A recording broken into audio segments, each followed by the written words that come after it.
Stand by, stand by. This is a Facebook Live. We're starting in 5, 4, 3, 2, 1, and turn it up. Turn up the volume because the default on Facebook is mute, and we don't want you to be muted. My name is Alex Mondosian. I have a very special guest for a virtual book tour with Blaine Bartlett. Now, Blaine may not be someone you may be familiar with unless he invited you, then you know who he is.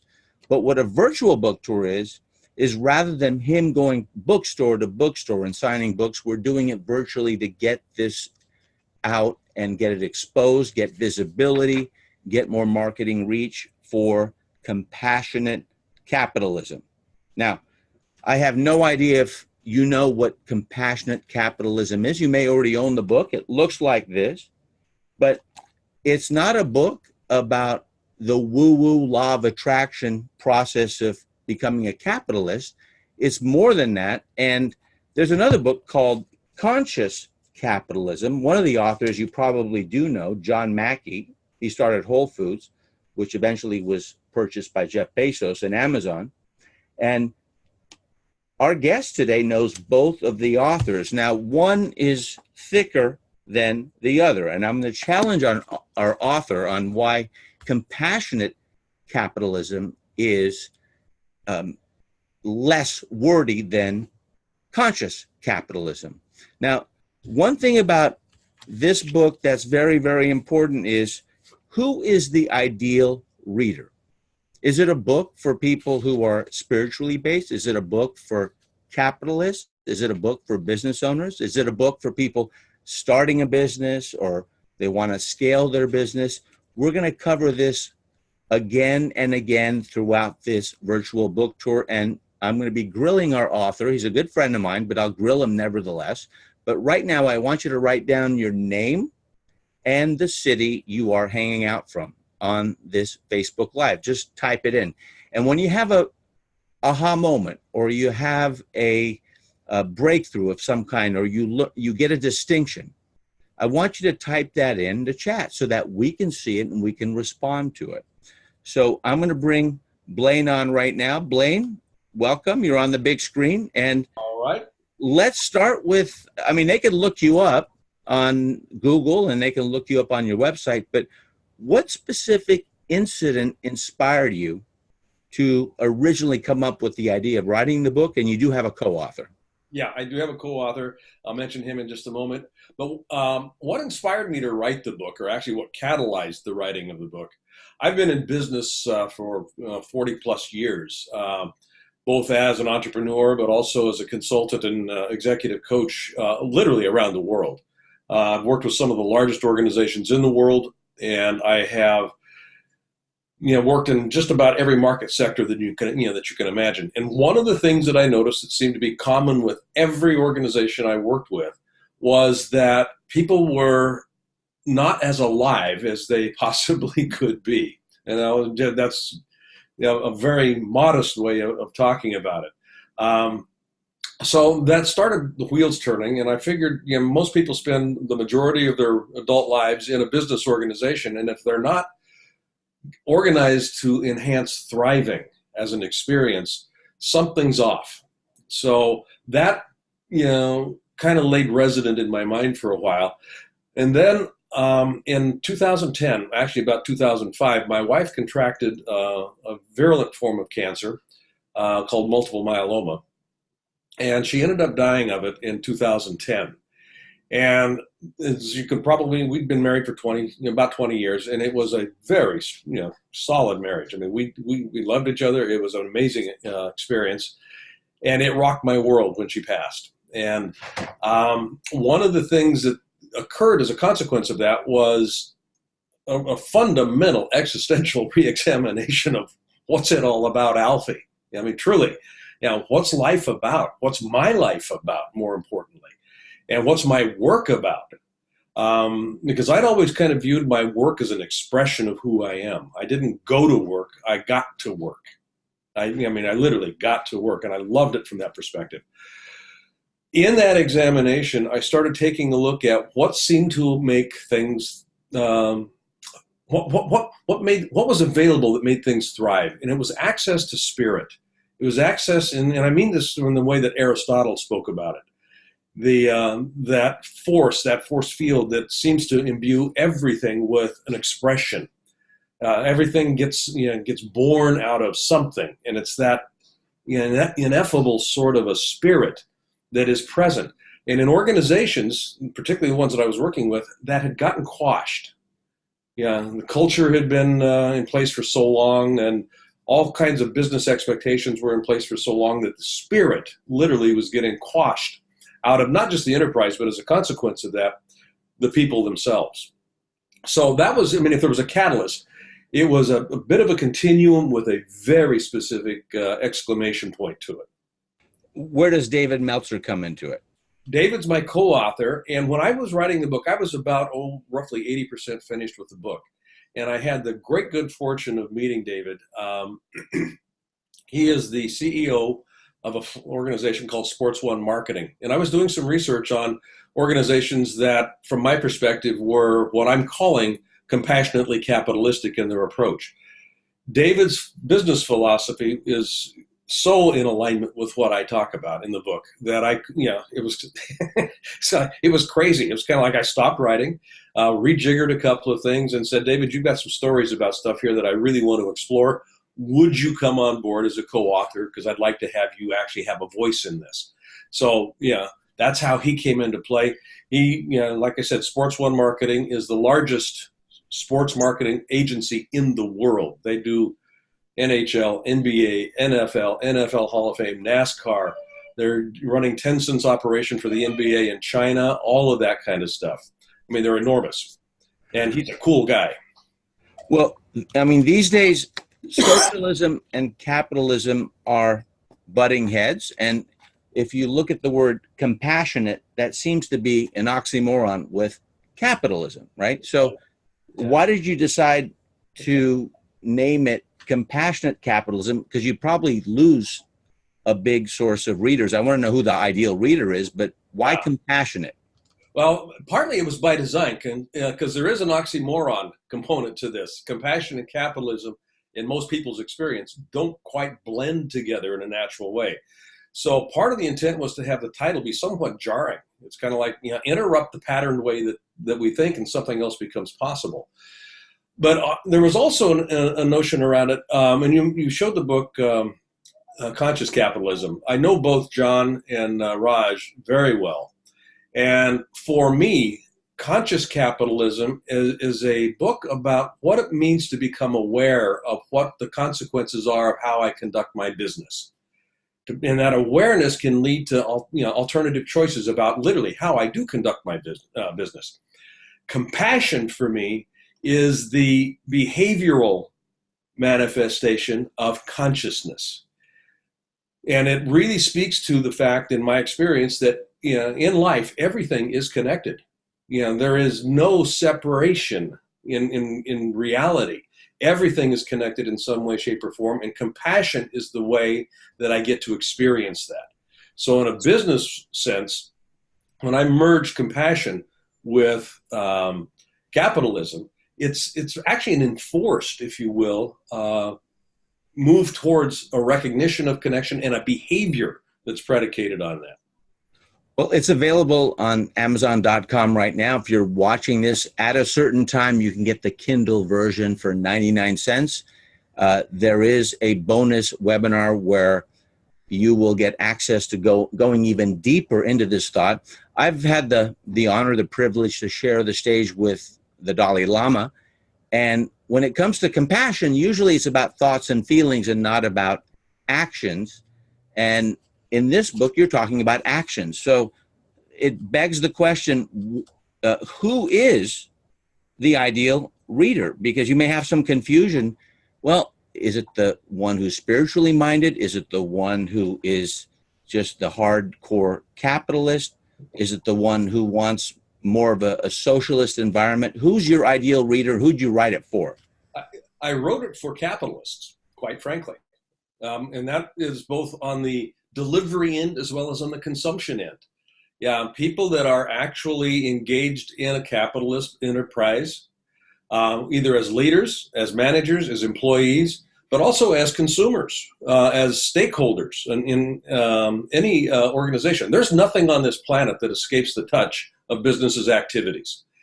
So in that sense, and if I just take it from a macro perspective, the book is for anybody that's touched by the activity of business. But that being said, to narrow it down, if you run a business, mid-sized business, large business, enterprise businesses, this book is meant for folks that make a difference, that cause things to happen in the way that businesses run. It may not be the end product that gets delivered, but it may be internally. How does my team work? How do we interact with our partners, with our suppliers? If you've got that kind of a role, this book will work. It will inform exactly how you can behave in a way that is compassionate, conscious, and effective. Well, I've got to meet John Mackey, and this book is a little thicker than your book. Conscious capitalism is thicker than compassionate capitalism, but your promise is different. The promise of conscious capitalism, and this is not a one against the other, but liberating the heroic spirit of business. Okay, that's a promise. But yours is the journey to the soul of business. I can't imagine people watching right now aren't thinking, well, is this in the woo-woo, law of attraction, format of, how to create a business? Or can I be an employee? Can I be a part-time entrepreneur? Can I be selling online? Can I be a business owner and still make this work? Just explain that. What's really the promise of the book? Exactly. It is a book about how do I journey to what I'm identifying as the source of aliveness for your organization. And the source of aliveness is where imagination, creativity, innovation actually resides. You don't get enforced innovation. You don't get requested innovation. You get innovation when spirit is allowed to emerge. And the whole language that I use here, I've got to be pretty cautious about it because spirit will lend itself towards some certain meanings that I don't intend here. It really is in the way that Aristotle spoke about it. When John and Raj wrote Conscious Capitalism, liberating the heroic spirit of business, liberation is one thing. Journeying to it and then leveraging it is something else. What this book is about is how, as a leader, do I actually lead from the position of accessing that soul and then having it be part of, actually a catalytic part of how we do business. Raj Sisodia, co-author of Conscious Capitalism, also wrote a book that preceded it that was called, and I love this title, Firms of Endearment. Firms of Endearment, phenomenal book.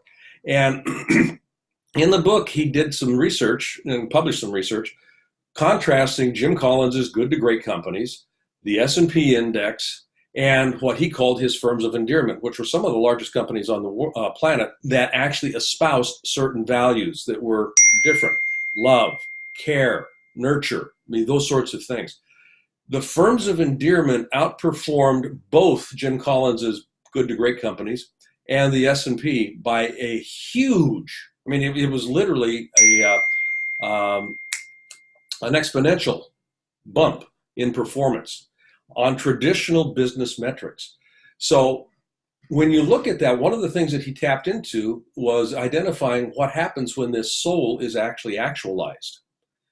Because soul lives in that spirit. And if we're looking at employee engagement, which is the holy grail of just about any company I've ever worked with, you don't get employee engagement by fancy vision statements. You get employee engagement when you invite aliveness. And aliveness is the only place aliveness lives is in the spirit. That's the only place that aliveness lives. To paraphrase Richard Branson, who I've also have been fortunate to share the stage with, he focuses on the importance of the employee or the team member being more important than the customer, because if you take care of your team, they will take care of your customers or patients or clients or students or members or whatever you end up calling them.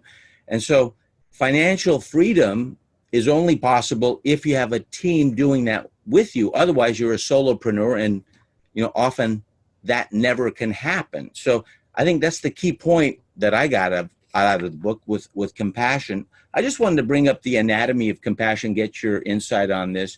3 words: compass, direction, which to me is leadership, passion, which I don't think needs to be defined, and ion, which is truly a committed small molecular substance that, is the smallest thing that can be measured. So it's very definitive. So in that one word that usually spiritual leaders like the Dalai Lama talks about, it actually can be applied in business without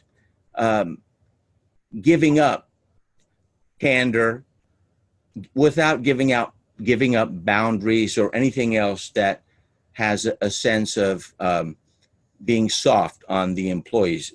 Now, do you agree or disagree? Because you've done a lot of consulting on that. No, I absolutely agree.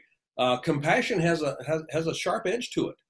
I mean, it's not this fluffy marshmallow sort of a thing. I mean, it truly isn't. It is directed. It's directive. And in the way that I work with it in the book, compassion, the compass piece is pointing towards the fact that there is unity in everything, that it's all connected. We keep that as part of our true north, and then we operate and make decisions based on that premise. The passion is an interesting word. It comes out of the Greek pashkos, and pashkos means, the literal Greek of it is suffer, to suffer. And interestingly, suffer in the way that it's actually originally defined has nothing to do with pain. Pain is optional, I guess. But passion has to do with vulnerability. It has to do with rawness. It has to do with exposure. That's the suffering of being available. And when an organization is truly available in this way, they have access to, and their consumers have access to them in ways that other competitors will never, ever have. So that's a big deal. And then what we end up with on the ion, I love this piece. Max Planck, who was the father of quantum physics, said we can reduce everything. We can get it down to ionic pieces. But beyond that, there's something behind it that we can't get to. We can get behind everything except what seems to be consciousness. And consciousness informs it all. So it kind of goes full circle. It goes back to that whole notion of unity. So it's a bespoke process in one sense. It's a full cloth weave when we're looking at it this way. I'm going to take a segue. Einstein has a famous formula. It took forever to come up with, but it's a very simple one. E equals what? MC squared. MC squared. And what does C stand for? Light. Light. I disagree. I think C stands for consciousness, and people were just not ready to accept that fact. What are your thoughts? I absolutely agree. There's some really interesting research right now on the brain and how it processes it. The traditional school of thought is that it's an electrochemical process. We're actually beginning to discover that it's actually photonically based. It's light based.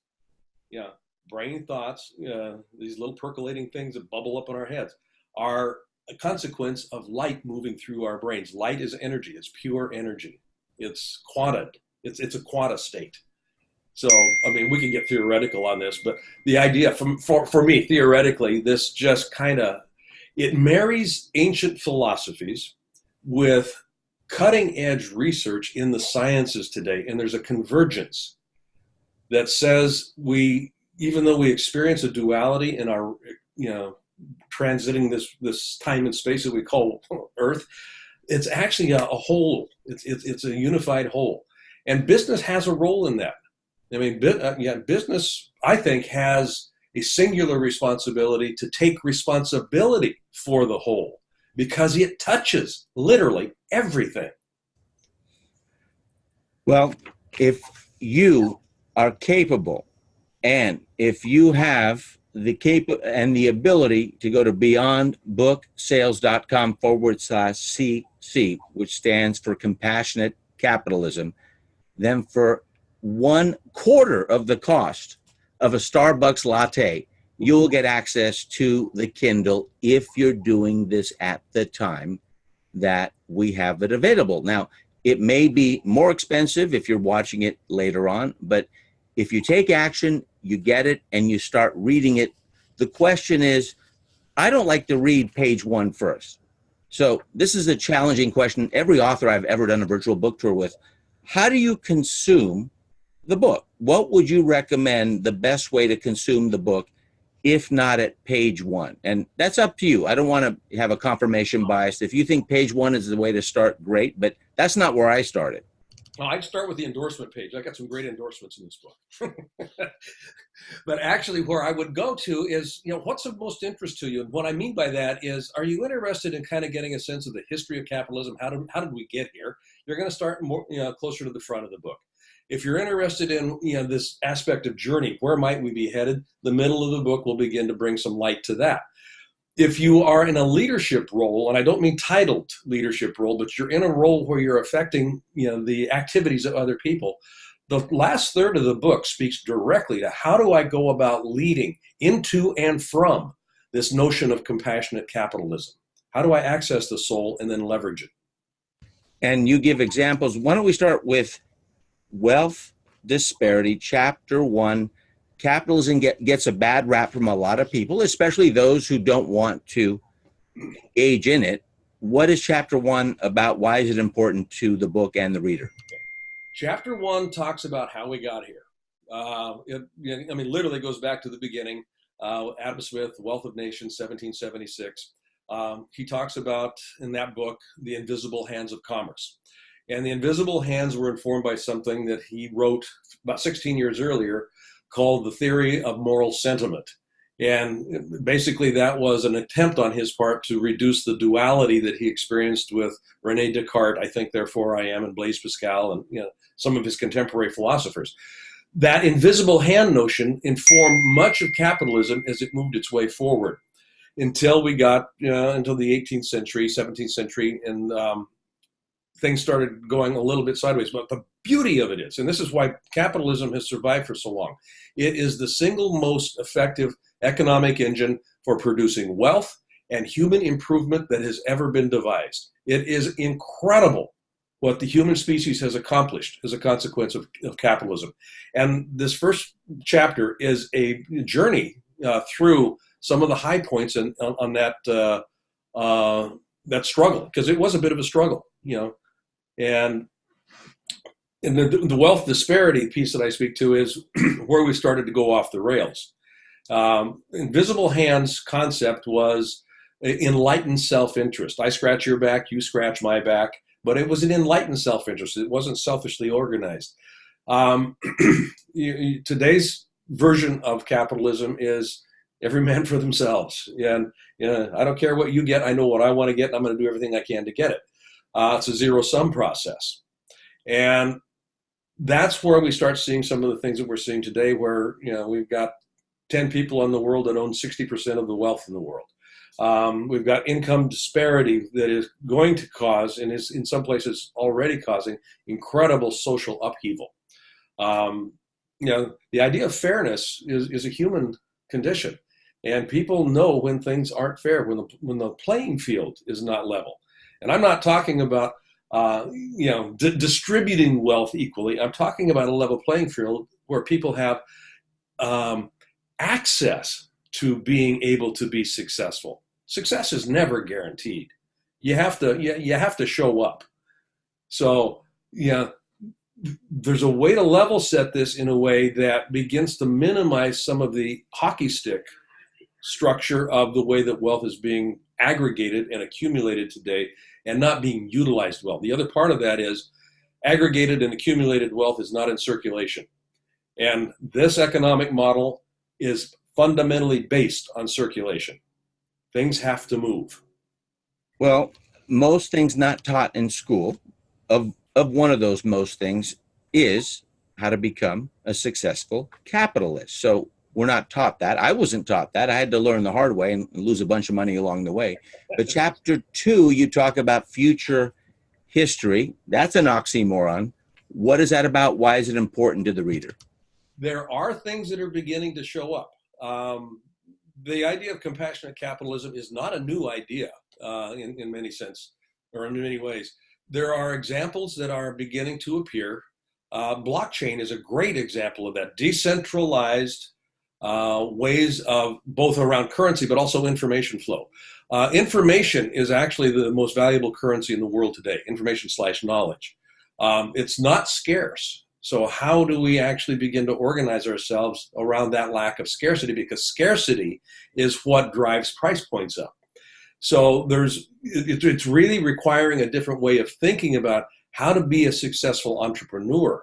Social responsibility, social impact becomes really some of the watchwords that we look for. There's an organization that was founded a couple of years ago called Just Capital.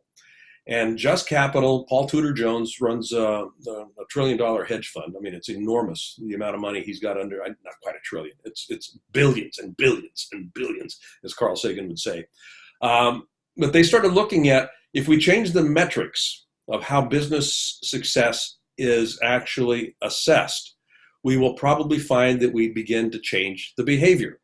So the Just 100 is an idea about, it's analogous to the Fortune 500, which is, here's the Fortune 500, P&Ls, ROI, stock, I mean, all of that stuff, traditional business. The Just 100 says, yeah, all well and good, but there's more here.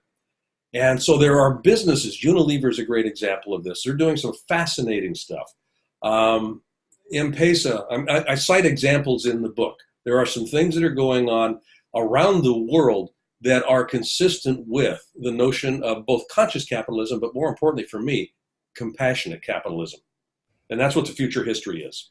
Well, without being political, it's politically charged, at least for the past 3 years.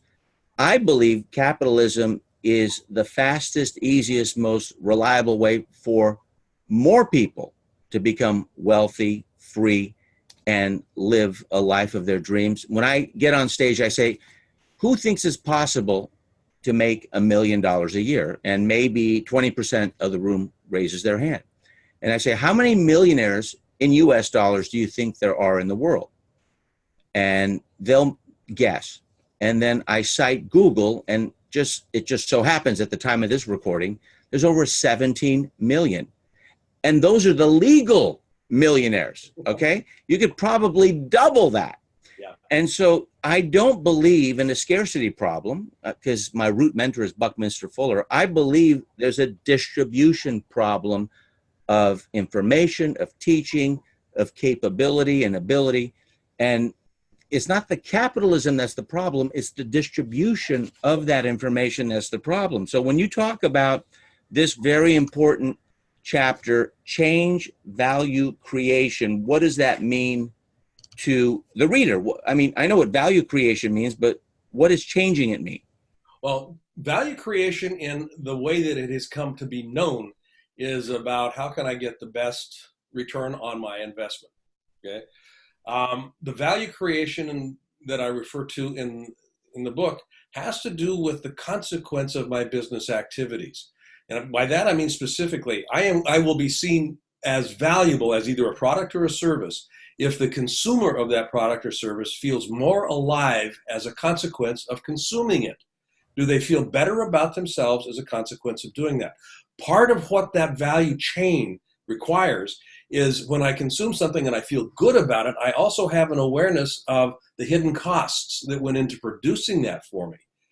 So that, I may be consuming something, but if I know that there's a fossil fuel consequence from a CO2 distribution perspective, I may have a little bit of guilt. So that starts to get compromised. So I may begin moving more towards a green vehicle, And, these are very broad generalizations, but I might end up buying a Prius, as an example. Now, there are costs associated, obviously, with that as well in the electricity generation. But, we're beginning to mitigate some of that. So the value creation, the move to value creation has to do with the experience of aliveness at the end of the day, the experience of aliveness, not just in the consumer, but with the planet. I mean, I really do take it to an extreme. Does the planet feel more alive as the consequence of my activities? Does it feel healthier as a consequence of my activities? If it does, I've got a pretty good business proposition, and I will get rewarded for it handsomely. Well, as a marketer, and you know me as one thing I've realized just by observing is that replacement of value is much more powerful than improvement of value. So, for example, you have a Sony Walkman, which most of the millennials or Generation Z won't even know what that is because they don't even know what a CD is. But if you have a Sony Walkman, which was an amazing innovation, and now you have to have 12 CDs on a little, backpack that you're wearing just so that you can play it. And all of a sudden, this guy named Steve comes along and says, hey, look, just have 1,000 songs in your pocket and you can now replace this other thing. And so it's giving you the same result, but better because you can choose the songs you get. You don't have to get the entire CD anymore. And it's a replacement of what it was before. The cassette over the 8-track tape, the CD over the cassette, and the list goes on and on. So with value, I've always believed that if you improve something, that's great, but replacing it with something else, such as Uber going to helicopter drones. I don't know if that's going to happen, but that's what I'm hearing, is going to be a little faster and more convenient than going on with cars. What are your thoughts about that? Because I know I'm surprising you with that question. This is where I go back to the information as being the single most valuable commodity on the planet today. Information and knowledge. And this is why data aggregators spend so much time aggregating big data, because they can parse this down in some phenomenal ways. The idea of disruption is really what we're talking about. Airbnb disrupted the hotel business. They literally don't own a building anywhere on the planet. Uber doesn't own any cars. They are the most disruptive thing that's happened to transportation in decades. So that process of disruption is really something to pay attention to.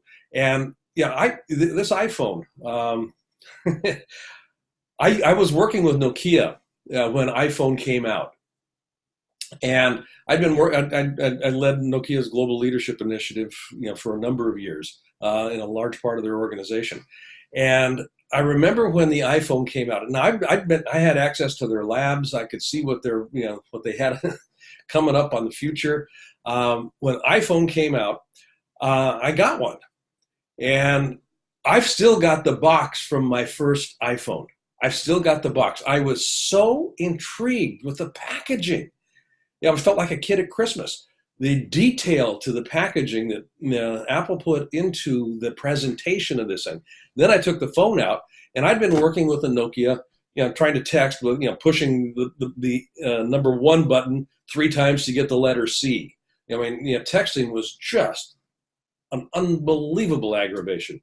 I pick up the iPhone, and all of a sudden I can text with one finger. It's QWERTY keyboard, sort of. It's kind of like, what happened? And the rest is history in one sense here, because within about 6 years, Nokia was essentially folding the tent. And they were the largest telephony play on the planet at that time. They had, I think, 53% of the world's share of terminal handsets, of phones. Zeta now. Oops, I lost your video here. You're muted. Here we go. You can hear me now. I can hear you now. All right, awesome. So we come down to one thing, and that is that it is about overcoming the roadblocks to becoming successful. And is compassion one of those skills or one of the principles to get us to success so we don't lose money in business? I mean, the 2 rules of business, right? Warren Buffett, number 1, don't lose money. Number 2, never forget rule number 1. Mm-hmm. So what are the roadblocks that get in the way for people who actually read the book? Because it's less of a how-to and it's more of a principle centered. Yeah, it's as opposed to a how-to, it's a how-be. Yeah, that would be one way to think of it. What will get in the way is the human tendency to want to short-circuit things. Impatience. The sort of work that this book invites does take awareness. It takes a developing of an awareness muscle that a lot of people don't really have fully developed. And the power of awareness is it increases my choices. The more awareness I have, the more choices I view in front of me. So it takes time to begin to exercise that muscle in a useful way. So there's that. And there's also expectations. If I've got investors, there is a world of agreement around investing that says the ROI is the litmus test of your success as a business leader. And being able to have a conversation with your investors about this is a long-term play. So if you're going to invest with us, you're going to invest for the long term. When you look at what Tim Cook has done at Apple, famously he said at one point in a shareholder meeting, and they were talking about their green initiatives, and somebody said, "Well, why should we pay for that? I mean, that's crazy." And this happened to be a fossil fuel guy, and he says, "Look, I mean, you're welcome to not invest in this company, but this is where we're going because it's the right thing to do. It's going to take us a while to get there." Starbucks had the same issue when they went to recyclable cups. People wanted faster movement on that. Well, it takes, you've got something as large as Starbucks globally. It takes a while to source recyclable cups,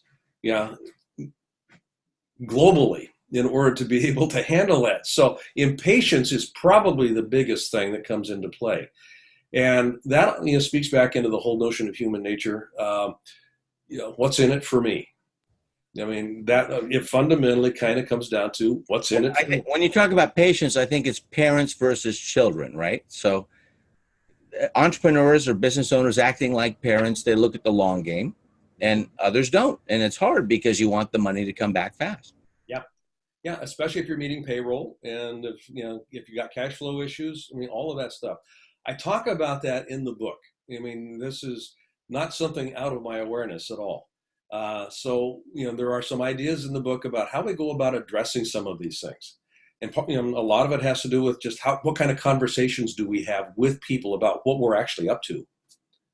And teaching the team how to have those same conversations. Exactly. All right. We've been with Blaine Bartlett. BeyondBooksSales.com/CC stands for Compassionate Capitalism. If you're watching this on time, you can get the Kindle version, and that's just transference of molecules, right, for 99 cents. Now, for some reason, you didn't make it on time. So what? Get 3 different soft cover versions, one for yourself, one for a friend who wants to get into business, and one for someone who has lost faith or lost hope in their own business because they've lost a bunch of money or they haven't been able to make it work. The final point for me is the concept of equality of outcome, which I would say is socialism, and equality of opportunity, which I would say is capitalism. That is not a political statement. That is a statement that I believe defines both. What do you think of those two things, and how does it form a process of thinking inside the book? You and I have had conversations about this, and I could not agree with you more about this.